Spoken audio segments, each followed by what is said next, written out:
Any questions, anything that I discussed tonight, talk about tonight, please, any questions, just put them in the question mark box and I will read them out for reference to the YouTube.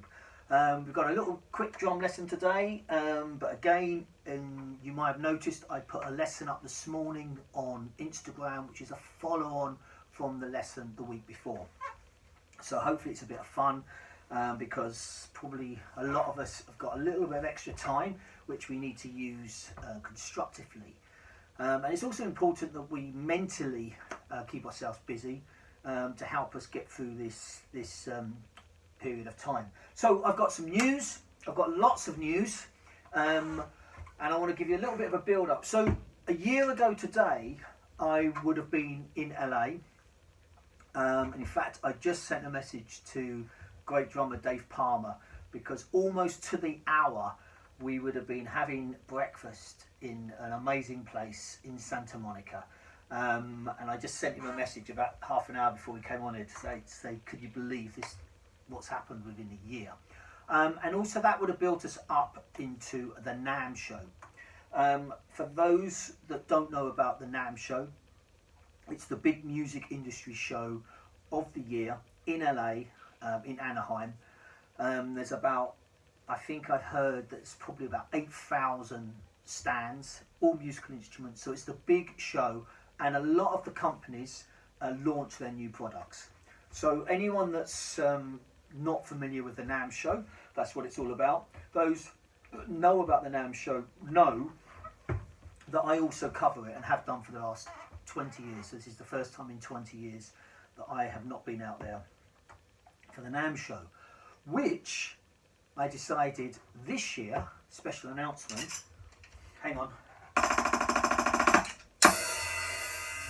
What I'm going to do is I've invited a few companies next week to be involved in my live Instagram chat shows and launch and show the new products that will be coming out for the rest of the year. So you get to see them on here. Like I said, if you go through any of my YouTube pages, drum clips, or scroll through my Instagram pages, which you've got to scroll back a year, you'll see I would always do videos live. In fact, in the house at the moment is Francesco, an amazing Italian photographer and a good friend of mine. I hope you're well, Francesco. I know he's been suffering a little bit over the last 6 months from ill health, but Francesco is always with me, always taking photos and videoing, and has done for the last few years. A lot of the photos that I use, Francesco has taken. So Francesco is in the house. So I'm going to miss you this year, Francesco, but like I said, we're going to try and keep some kind of normality. Now, the reason I'm telling you that as well is a lot of the news that I've got for you today is relevant to products that have already been launched, that got launched this morning. So I'm going to tell you a little bit of drum news. So the news that got launched this morning have come from Meinl, Meinl cymbals, Meinl drumsticks and Meinl percussion.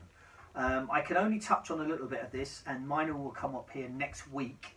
There'll be a whole hour show on all the new products. We're going to talk about them, we're going to show them, etc, etc. We were trying very, very hard to get some of the Meinl products to me here, but unfortunately we're not going to go into the politics of it, but with what's happened in the UK in the last week, 2 weeks, and postage and package and Brexit, etc, etc, it's made it very difficult to get that here. So I've got a couple of bits, but I haven't got all the stuff. So first news from Meinl was they're expanding their Bisans crash selection, and they've added 8 new cymbals. If you go over to meinlcymbals.com, you can see all their new cymbals that they've launched today. And like I said, next week I'm going to actually have Meinl come on as a guest, show us the products. Maybe we'll get to hear some bit of the background, etc, etc. So stay tuned for that. They've also launched some new drumsticks. In fact, they've launched 16 new sticks, various different sticks, including, and I think I'm right in this, but again, we'll have them up next week to talk more in detail, their first 2 new signature drumsticks, which is with the great drummers Luke Holland, so he's now got a signature stick with Meinl, and Calvin Rogers. So you can go to meinlsticksandbrushes.com meinl.com for that, or check them out on Instagram. Also, Meinl Percussion. I mean, there's just so much Meinl Percussion that I can't read it all out. So they've got new congas, new bongas, cajons, djembes, and so much more. And there's a lot of accessories as well. In fact, they've been bringing out some electronic accessories for the last couple of years now, and they've added to that. And again, they will be up here next week talking to me and talking to us about the new products, and hopefully get a chance to see some of them. To go and find out the whole listing of all their new products, go over to meinlpercussion.com to find out about those. In other news, one of the guests that came up here has been one of our guests, Chris Johnson, has played with so many artists over the years, has released a new book under Hal Leonard's label, Pop, R&B and Gospel Drumming. So check out that. It's at Hal Leonard's, or go to Chris Johnson's social media to find out more about that. Another guest that's come up here, Ginger Hamilton, has also launched a t-shirt line. It's something that he's been talking about for quite a while. It's something he's going to add to, and in lockdown, and he's managed to launch that. So you can go over to Ginger's social media page. JGH is his username, and find out about the drum t-shirts and some of the clothing that he's launched. So that's the drum news. Okay, so there was quite a lot of news, and like I said, over the next couple of weeks I'm going to try and cover more and more of what's being released at NAMM, and we will be doing live NAMM shows on here. So the idea of that will be companies are going to come up, individual companies, and I'm going to specialise a particular hour show dedicated just to those drum companies, and we are going to talk about the new brands. So we've got Meinl coming up next week. They're going to talk about the new cymbals, hopefully you get to see some, the new sticks, the percussion, plus I've got some other companies. So watch this space. Those times are going to be all over the random as well next week, because sometimes there'll be 2 shows a day. I know, good idea, thank you. It'd have been so much nicer to be at the NAMM show in LA with my friends and the sunshine, etc, etc. And I have to be honest, no, Dave Palmer's not in here watching this at the moment. Here's a cheers to you, because normally right now I would have been drinking a Spanish latte in one of our favourite coffee shops, which we're not telling you where that is, by the way. So cheers. Okay, so a couple of topics to talk about today. I've had a couple of things that have come in. One is about the importance of playing various genres in music, styles, how important that is. But the other one is also about, it's a little bit of a question on social media and how we start taking social media as a news channel.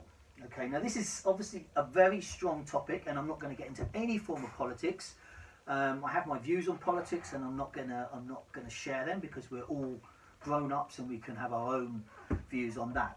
But we've witnessed recently the mad things that are going on, not just in America, but it's happening here in the UK, and it's happening all over Europe and all over the world, where people have started actually taking social media and posts that people are making on social media as news, and thinking, well, it's on Twitter, so, or it's on Facebook, or it's on Instagram, so it must be true.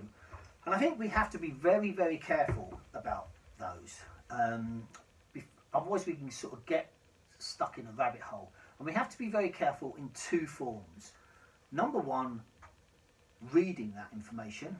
Number 2, posting that kind of information. There's news channels that obviously specialise in putting out news. So I would say to everyone, certainly the way I look at it, I read recently a statistic that 70% of people now get their news from social media, which is quite scary. So they don't use a BBC website or whatever your channel may be. They don't use that. They use social media to get their news. And I don't know what the statistics are like on the amount of people that are getting their news from a social media platform that are getting it from a BBC, or whether they're getting it from Johnny Bag of Donuts, as I like to call him, a Mr. Nobody that's just got a view. But we have to remember that it's a person's opinion. And so before we get caught up in that hole and start believing it, we have to remember how who's posting that kind of news. But also I think we have to think about that as well. Anyone that's using social media, anyone that is a channel with a big following, I think we have to be very careful about what we put out there. Okay, and I think we have to remember that. So, two things there. Social media is an amazing platform. It's grown considerably in the last 9 months, and it gives us the opportunity to do things like this. But we also have to remember that not everything we see on social media is true, and we also have to have a certain responsibility to put things out here. I was recently 6 months ago, somebody contacted me, a very well respected person contacted me to say it was my responsibility to tell people about what was going on regarding politics and where people should vote. And I felt that that was very disrespectful to you people out there, because you're grown-ups the same as I am. I don't need someone to come along like me and talk about things like that and tell you what you should do and what you shouldn't do, because that's my personal opinion. So that's that one out the way, done and dusted. Mr. Jeff Dugmore is in the house. Jeff, you missed that. I just did the conversation that we had about earlier this afternoon. Now the next one, how important is genres? Okay, very good question. Ollie, who's in the house, sent that one over earlier today. Well, I think those that have got used to me rabbiting on this social media platform know how I go on, and think it's really important now to know everything as much as we possibly can. It's our responsibility, and I think right now, from wherever you are in the world, where maybe a lot of people have got a lot more time on our hands, is the opportunity to do that. Is to learn new skills. You know, we're never going to get this opportunity again, hopefully. We won't get this opportunity again to be able to learn new skills. Now, I think it's moved on as well. When I first started to learn the drums and play the drums 40 years ago, I wanted to play the drums. I didn't necessarily want to play a particular style of drums. I wanted to play the drums. Now, what drew me into playing a style of drums was the music I liked, obviously. So there was particular music that I would not really want to put on and play, but there was other kinds of music that I would, which is obvious. That's how we are. When I decided to become a professional musician, or more to the point, when I started to get gigs, so when I was 14, I was probably one of my first proper gigs. It was playing 60s music. Now, 60s music wasn't necessarily something that I'd done, I played along to. You know, here's somebody that was brought up in the late 70s and early 80s, and that was the kind of music I was listening to. So 60s music was very unusual for me. But I wanted to work. I was going to earn money from playing the drums. I was in a band. From playing the drums, playing 60s music, what was I going to say no? No, absolutely not. So I learned. I went and listened to that kind of music. I got involved in that kind of music. I went on and worked with a lot of 60s bands. Just to be clear, I wasn't born till the mid 60s. So this was a style of music that was unknown to me. But I went to learn that style of music, and I worked quite well in that genre of music. I remember very clearly working with a band that most of you will not know on here because you're too young, called Dozy Beaky, Mick and Titch. And I remember playing one of the songs one night when it was, and the singer said, we wrote this song back in 1962, and I remember saying, wow, I wasn't even born in 1962. And the band leader was not impressed. But the drummer, a smart ass little kid in the back, made some comment like that. So my point is, genres are very, very important if you want to work. Now it's moved on from that, because although back in those days there was all these styles of music to play, the only big thing that probably came along that I realised I really needed to get my act together with was reading, okay, and playing to a click. Because back then there was a lot of gigs that you didn't need to play with a click. And then when sessions started coming along and gigs started to become reliant on a click, I had to learn that skill set. Now it's changed, and again, it goes back to what I said at the beginning of this. We've got time on our hands now, and it's a great opportunity to learn these skills. You have to know about electronics. I mean, it's a given now. I don't think there is a pop audition going on now, and has done for the last couple of years, that you do not have to have an understanding of electronics. Every gig now, every pop gig, you have to have a knowledge of electronics. And the drummers, like, let's take a Brian Fraser-Moore. Anyone from the UK that got a chance to watch the Alicia Keys on New Year's Eve on BBC, that was Brian Fraser-Moore. And Brian's been up here and we've talked about this. I've seen Brian on numerous occasions with Madonna and various acts. Brian has nailed being known as the drummer that can take any of those records and reproduce them on the stage, on a live setting. So he could take 20 albums of Madonna and know all the sounds, what the snare drum sounded like, what the cymbals sounded like, and reproduce that sound on stage. The drumming has to be given. We've talked about it before. You've got to have the ability to play that gig, and that's obviously a given. But now you've got to add to that with the electronics. And then there's other skill sets now. Again, something that probably we've all learned over the last year is moving on to either social media. I'm using this platform now to communicate with people a lot more than I have done before, because I can't get out anymore. I can't get to events. I can't do anything. So this is a platform. And hopefully I've learned, or I'm learning, how to use it better. I've used the same form of, I can't go anywhere, I can't interact with my students anymore, so I've used an online platform, and I've learned how to do that. So genres have moved on from just being a genre, learning all the different styles of music. One of the things I always say to people is, if you think that since the 1960s, okay, pre-60s there wasn't the Beatles, look how much music has come and how much music has changed. And before the Beatles, the straight eighth note didn't really exist. Everything was swung. Beatles came along, the Stones came along, and they straightened things up. So in that period of time, which is a short period of time, music has changed considerably. And so I look at that and think, right, well, that's 50, 60 years ago. Okay, most of you, if you're 18 years old or if you're younger, you could be spending the next 50 years in this industry. So how's it going to change in those 50 years? So make sure that you can adapt with it.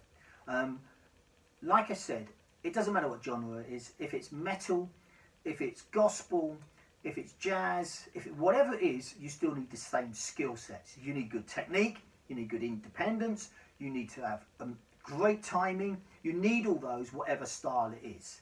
Okay, so it's only a matter of adapting and adjusting and learning new styles. So it's really important. I hope that's answered those questions, and I hope that's helped. Like I said, if anybody's got any questions that they would like to ask me, pop them in that question mark box. It can be about what we've just discussed, but it can also be about anything that we've talked about today, or anything. I'm going to drink some more coffee, and then I'm going to give you this week's lesson. Okay. Scotty, oh look, oh you're joking. Brighton Hove Albion v Blackpool in the cup draw, sir. Not to knock out your drumming stride. Well done. Okay, thanks for that. I'm exhausted after last night's football, for those that watch it. Soccer, if you're here from America. Brighton Hove Albion is my football team. Right, so I'm going to take you to my practice pad. Okay, so here's the practice pad. So a little exercise today. Like I said, if you, I think you can see that. I'll take that back a little bit. So this is my practice pad. I don't know if you've seen this before, but I like this Keo snare shaker. You can put it on any drum, but when I'm practicing on a practice pad, it just gives me that little ring. Anyway, you could check out the lesson that I put up this morning. They're just little things to give people an idea. They're not well practiced. I don't spend ages and ages rehearsing something, recording something and putting it out there. I just put it out raw, and it's the same as I'm going to do here. So I was thinking about getting things going at the moment, and some people have said they don't have the facilities to actually be able to play on a drum kit for various reasons, either sound, noise, or they just don't have that. Well, don't use that as an excuse. You've got a pad, you've got chairs. I'm teaching students at the moment on chairs. So I thought, based around that, it's a very simple exercise. We're going to base it around eighth notes, okay? So anyone, just to give a recap, an eighth note is literally 8 notes in a bar. So if I think of the feet going da, ga, da, ga, da, ga, da, ga. So the bass feet are going to play quarter notes, walking down the street, right foot, left foot, right foot, left foot. Hands are going to play right, left, right, left, right, left, right, left. Okay, simple. Nice and simple. We can all do that. Right, 8 notes. 1, 2, 3, 4, 5, 6. 1 and 2 and 3 and 4. Okay, so 1 bar, 1 and 2 and 3 and 4. Okay, so to keep it short, I'm just going to condense the exercise. The idea of the exercise is each time you do a bar, you double the first stroke. The second time, you double the first and second stroke. The third time, you double the first, the second, the third.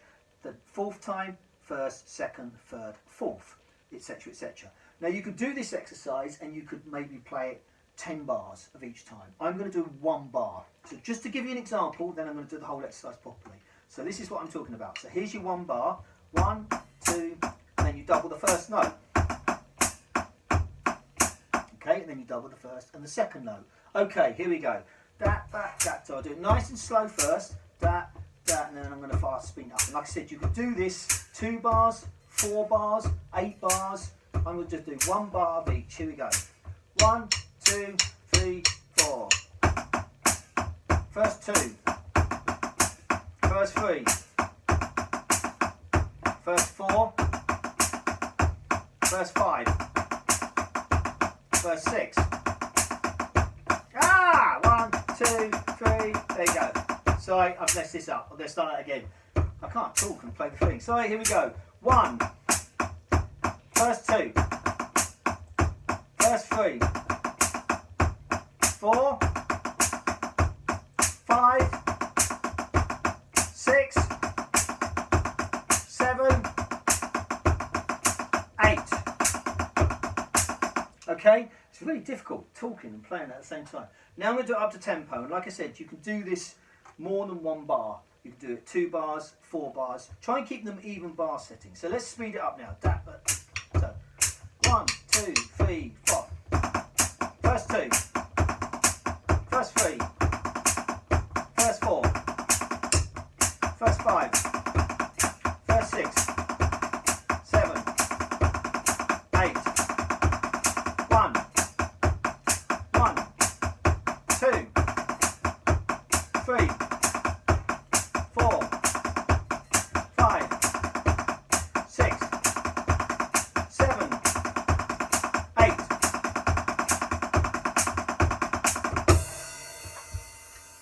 Okay, a great little exercise, even with the mistake. Like I said, these aren't well rehearsed.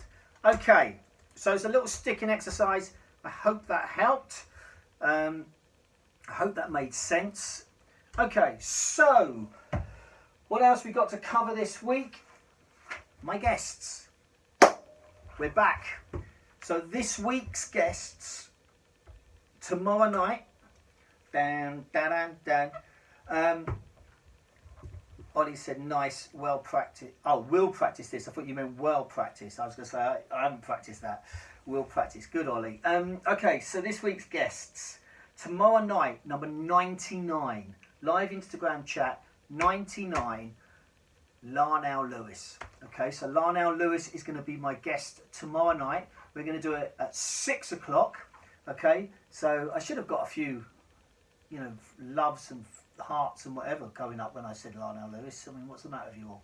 So Lionel Lewis is going to be tomorrow night's guest, which is going to be great. It's going to be very relevant. We're talking about genres today because Lionel, as you probably are aware, plays lots and lots of instruments. Go and check some of the Snarky Puppy stuff out. I mean, I love Lionel's playing. Was fortunate enough to be involved 2 years ago with Zildjian Live when Lionel played. So Lionel Lewis is tomorrow night at 6 p.m. Okay, that's better. Look, all the love hearts are coming up now. You can't see any of that YouTube. So Lionel Lewis tomorrow night.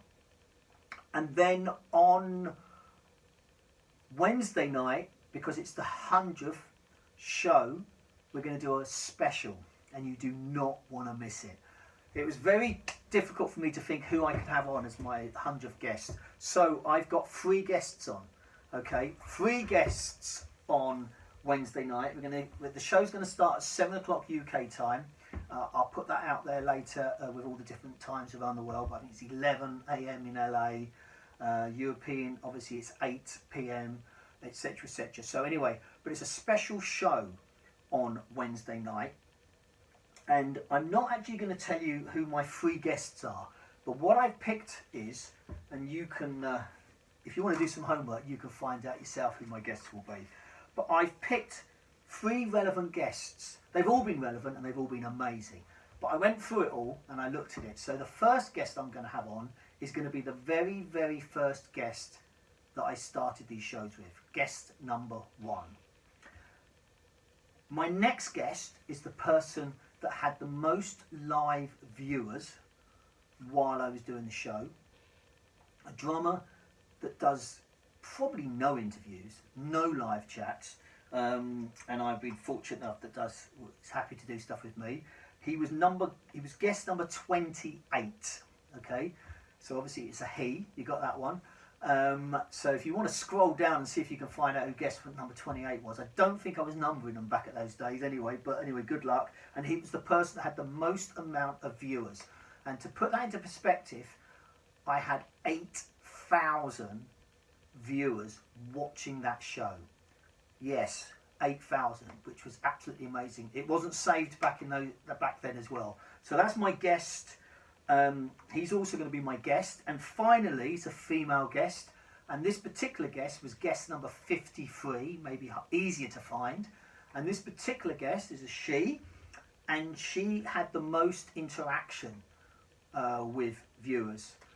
So she had more questions and people sent me questions to ask her than any other guest. So like I said, it was quite tricky to think about my 3 guests. I'm going to try and fit them all into 1 hour.